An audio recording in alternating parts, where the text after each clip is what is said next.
అండి, welcome back to our channel మా creative collections. మీరు చూస్తున్న డ్రెస్ అయితే నేను రెడీమేడ్లో తీసుకున్న డ్రెస్ అనమాట, ఫ్రాక్. బట్ దాని లైనింగ్ అయితే చూసారా ఎంత ఫిట్గా ఉందో.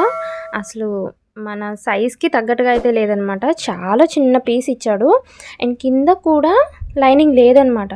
అండ్ లైనింగ్ చూస్తే ఇలా పోగులు వచ్చేస్తుందండి. సో నేనేమనుకుంటున్నానంటే దీనికి లైనింగ్ చేంజ్ చేద్దామని. బట్ ఒక 350 రూపీస్ డ్రెస్ కోసం నేను లైనింగ్ అయితే వేరే తీసుకుందాం అనుకోవట్లేదు. అందుకే నా ఓల్డ్ టాప్ది లైనింగ్ అయితే తీస్తున్నాను. సో ఇది టైట్ అయిపోయి పక్కన పెట్టేసిన డ్రెస్ అనమాట. సో దాని లైనింగ్ అయితే చాలా జాగ్రత్తగా మొత్తం లైనింగ్ అంతా తీసుకొచ్చాను అనమాట. ఓపెన్ చేశాను, కట్ చేసేయలేదు. సో ఓపెన్ చేసి మనకి ఇలా రిప్పర్ ఉంటుంది కదండి, రిప్పర్తో మనం తీసుకుంటే ఈజీగా ఉంటుంది. సో అలా జాగ్రత్తగా తీసుకొచ్చేసేసి ఎక్కడైనా మనకి అటాచ్మెంట్ ఉంది అని అనిపిస్తే ఆ అటాచ్మెంట్ని కట్ చేసేసాను. సో లైనింగ్ అయితే ఇదనమాట. అండ్ థ్రెడ్స్ని కూడా యూజ్ చేస్తానండి ఫ్యూచర్లో. అండ్ ఈ క్లాత్ని కూడా నేను ఏదో ఒకటి స్టిచ్ చేస్తాను, ఎందుకంటే చాలా స్ట్రాంగ్గా ఉంది. హ్యాండ్స్ని కూడా ఏదో ఒక దానికి యూజ్ చేస్తాను. సో అవైతే జాగ్రత్త పెట్టేశాను. అండ్ మన టాప్ విషయంలోకి వచ్చేస్తే లైనింగ్ చెక్ చేసుకున్నానండి ఎంత వెడల్పు ఉంది అనేది. సో అది కొంచెం తక్కువ ఉంది.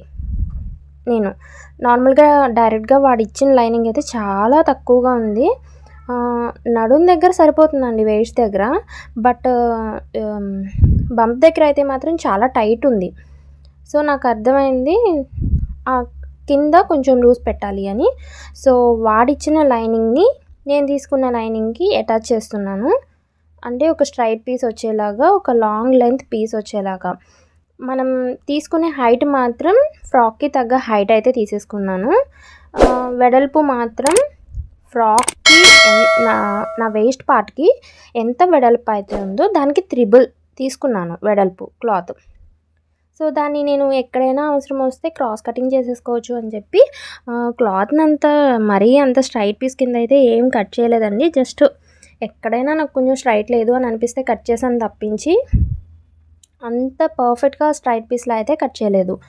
ఇంత మనం ప్రోల్లా అయితే ఏం కుట్టక్కర్లేదండి. బయట మనం ఒకవేళ వేరే వాళ్ళకి ఇచ్చుకున్నాం అనుకోండి, బోల్డ్ అంత కాస్ట్ అయితే అవుతుంది ఇలాంటి ఆల్టరేషన్స్కి. సో ఇలాంటి సింపుల్ ఆల్టరేషన్స్ మనమే చేసేసుకుంటే మనకు అలాంటివన్నీ బడ్జెట్లో వచ్చేస్తాయి. అండ్ ఇదంతా మీరు మిషన్ మీదే టైలరింగ్ మిషన్ మీదే చేయాల్సిన అవసరం లేదండి. మీరు హ్యాండ్తో కూడా స్టిచ్ చేసుకోవచ్చు, నో ప్రాబ్లం. లైనింగే కదండి, అంత ప్రాబ్లం ఏమి ఉండదు. మీకు హ్యాండ్తో స్టిచ్ చేయడం వచ్చు, మంచిగా చేస్తాము అని అంటే కనుక హ్యాండ్తో కూడా స్టిచ్ చేసుకోవచ్చు. సో అప్పుడు అలా అయినా సరే మీరు లైనింగ్ వేసేయచ్చు అండి. ఇలానే వేయాలి అని ఏం లేదు రూలు. నా దగ్గర మిషన్ ఉంది కాబట్టి నేను మిషన్ మీద స్టిచ్ చేస్తున్నాను. మీకు లేదు అని అనుకుంటే కనుక 1-2 సార్లు నార్మల్గా కుట్లు వేసుకొచ్చేస్తే అలా ఉండిపోతుందండి. లేదు అని అంటే కనుక స్ట్రైట్గా ఒక టైట్గా ఎలా కుట్టాలి అనేది నేను మీకు ఇంకో వీడియోలో అయితే హ్యాండ్తో ఎలా కుట్టాలనేది షేర్ చేసుకుంటాను. సో అలా ఈక్వల్ పార్ట్ కింద ఒక స్ట్రైట్ పీస్ కింద కుట్టేసిన తర్వాత నడుముకి చుట్టూతా పై పార్ట్ సైడ్ వచ్చేలాగా స్టిచ్ చేస్తున్నానండి. ఎందుకంటే మనకి అలా వచ్చిన ఖర్చు ఏదైతే ఉందో అది మనకి లోపలికి వెళ్ళిపోతుంది. లైనింగ్ స్టిచ్ చేసిన తర్వాత ఆ లైనింగ్ పైనుంచి ఖర్చు అనేది కనిపించదండి ఇలా పైన కుట్టడం వల్ల. నార్మల్గా అయితే కింద కుట్టాలి, కింద వైపు కుడతాము. కానీ నేను బాడీ పార్ట్కి అటాచ్ చేస్తున్నాను, బాడీ పార్ట్ సైడ్ అటాచ్ చేస్తున్నాను. అది చూసుకొని మనం అటాచ్ చేసుకుంటే సరిపోతుంది. మీకు అర్థమవుతుంది అనుకుంటున్నాను. బాడీ పార్ట్ సైడ్ నేను అటాచ్ చేస్తున్నానండి. మనం కలిపిన పీసెస్ కటింగ్ అంటే మనం లోపల పీసెస్ కటింగ్ ఉంటుంది కదా, ఆ పీసెస్ మనకి పైకి కనిపించాలి.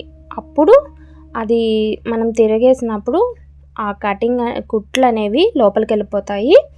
అండ్ టోటల్గా అన్ని కుట్లు కూడా లోపలికి వెళ్ళిపోతాయండి. ఎక్కడ కూడా మనకు ఖర్చు అనేది కనిపించదు. సో చాలా నీట్గా ఉంటుంది కుట్టేసిన తర్వాత. మనం వేసుకుంటా కూడా కంఫర్టబుల్గా ఉంటుంది. నేను కింద సైడ్ నుంచి కుడుతున్నానండి, ఎందుకంటే క్రాస్ కటింగ్ అయితే తీసుకోవాల్సి ఉంటుంది. ఇది మనకి ఎక్స్ట్రా పీస్ అయితే వచ్చింది. సో అలాంటి టైంలో మనం ఏమీ స్ట్రైట్గా కట్ చేసుకొచ్చే అవసరం లేదండి. ఇలా అడ్జస్ట్ చేసుకుంటూ కుట్టేసుకుంటే ఒక చిన్న క్రాస్ పీస్ అయితే వస్తుంది. ఆ క్రాస్ పీస్ కట్ చేసేసుకుంటే సరిపోతుంది. ఇలా ఆ ప్లేస్కి వచ్చేటప్పటికి ఒక క్రాస్ వచ్చేలా కుట్టుకున్నాం అనుకోండి సరిపోతుంది. అది ఎలా ఉంది అనేది నేను మీకు ఇమేజ్ చూపిస్తాను కదా, మీకు అందులో క్లియర్గా అర్థమవుతుంది. ఇది చూసారా, ఇందాక ఎలా ముడుచుకుపోయిందో చూసారా, అండ్ ఇప్పుడైతే చాలా వెడల్పుగా అయితే వచ్చేసింది లైనింగ్. సో అలా ఉంటే మనకి కంఫర్టబుల్గా ఉంటుందండి. అండ్ ఎక్స్ట్రా లైనింగ్ అయితే చూసారా, ఇటు సైడు కొంచెం క్రాస్ వచ్చినట్లు, అలా క్రాస్ రావడం వల్ల మనకి ఏం బయటకేం కనిపించదండి. చూసారా వెడల్పు అయితే ఎంత వచ్చిందో, చాలా వెడల్పు వచ్చింది కదా, చాలా లూజ్గా కంఫర్టబుల్గా అయితే ఉంటుంది. And thank you for watching.